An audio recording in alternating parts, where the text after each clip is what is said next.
is a really heavy sentence. It's called a big punishment. So they were torturing me in the jail. Besides the threat of an evil government, John had to face desperate and starving people on the brink of madness. Many were left stranded, locked in by rivers they couldn't cross because their boats were destroyed in the storm. Marooned without food or water for days, some were desperate enough to kill for food. I arrived those places once. They really wants to kill me. They really wants to attack me. And then they came out and then with a knife and a spear and then they take the fruit and then they go back. And around the area theater, I saw many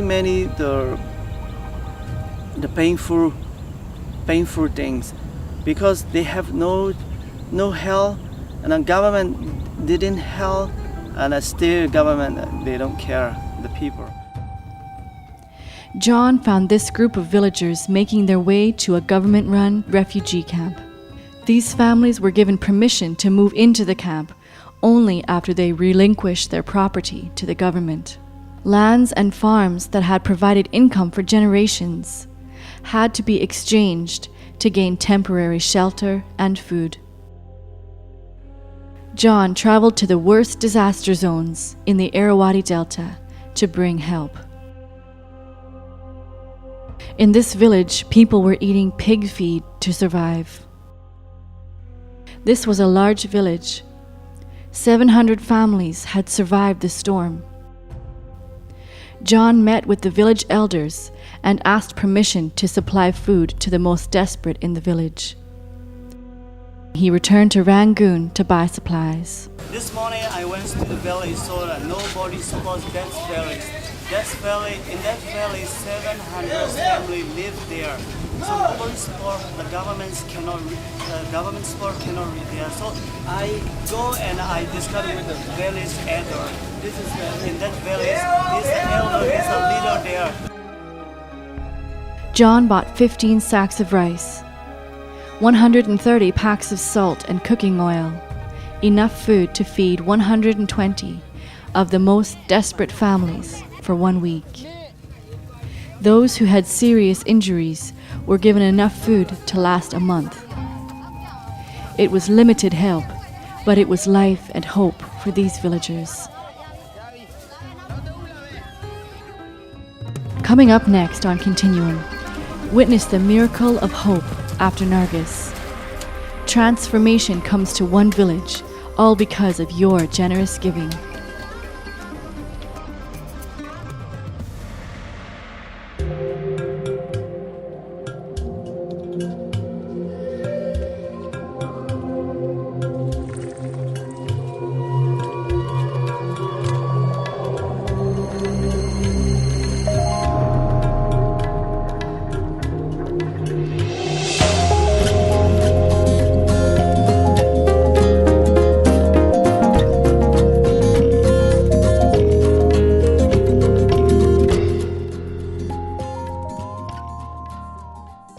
Well, when I first saw the footage, the video footage that John risked his life to get, and get out of Burma, and I saw that, I thought, man, here we have it.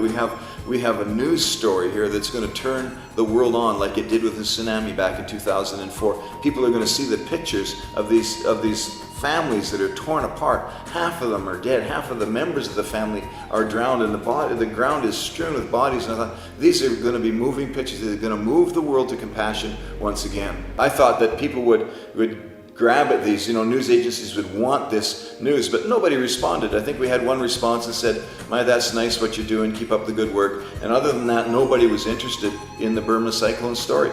It shocked me in a way, and it broke my heart, because we have a destiny as a nation to take healing to the nations. As Canadians, we need to take this kind of healing into these places.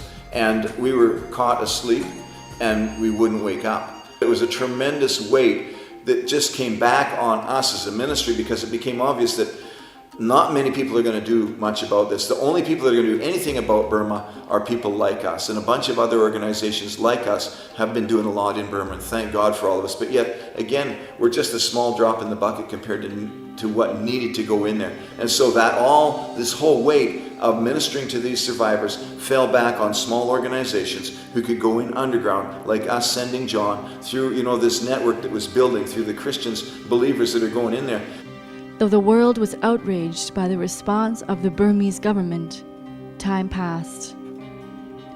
There were other crises in the world, and it was left to believers to continue to help the forgotten victims. I was totally encouraged by particularly some of my pastor friends and a number of other pastors that I've never met or hadn't heard of. They probably hadn't heard of me before, but through different people that knew different people, the word got around. And so these pastors, these good friends, began to send funds, and there would be a $1,000 check, a $5,000 check, a $3,000 check that started to come in, and it didn't take long, and we were able to raise over $30,000 to help this Burma crisis. Men and women who have a heart after God said, these people need our help and they need it now. Send some money. These guys are in there doing it, and that money went straight into Burma, every dollar of it, and still today it's producing great fruit there. $30,000 may seem small in the face of this national crisis, but it was seed to begin rebuilding broken lives in Burma. We would take one village and rebuild it, exposing the villagers to the love and transforming power of God. From this base, we will raise disciples and reach out to the neighboring communities.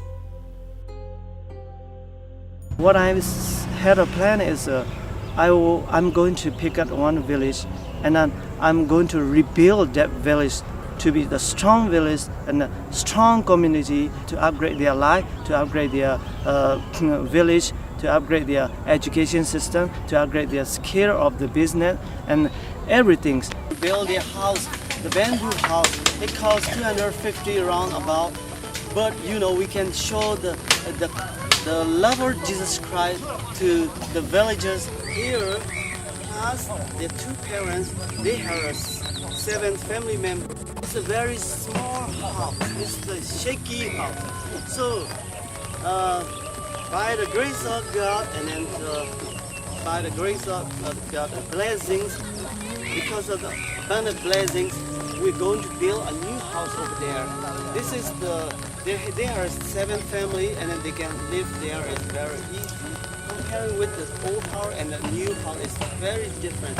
So we're doing that. We bought a piece of land in the middle of this village, and it's going to become the center. There's a building going up there right now. It'll become a children's home. It'll become a church and a center for our ministry operations there. And John basically is going from house to house in that village, first of all, sharing the gospel, taking antibiotics, taking other medical help and food wherever it's needed. And he's gathered all those villagers together, and we see all these men working together, clearing this land, building this building. I mean, it's awesome.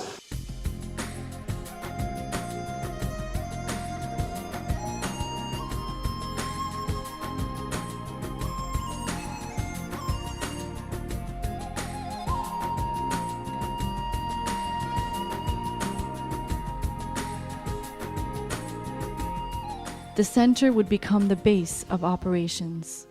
From here, John designed and planned how he would build new homes for the families who'd lost everything in the storm.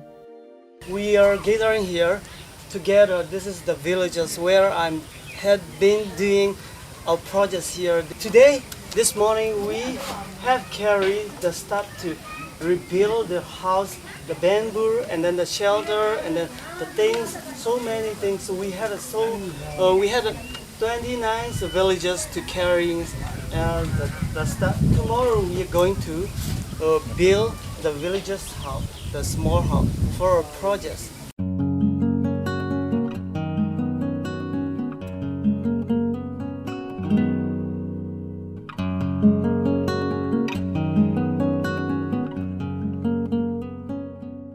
So many times in a crisis, that's what we need. We need the person that will stand up and say, okay, here's what needs to be done. Here's what we're going to do. Let's do it. And so John is kind of becoming the leader of this village, and they're really following him. They're really trusting in him. I will introduce the Jesus Christ to that village and that communities, and I think God will help me, and I will, shortly after I introduce the Jesus Christ, they will be converted in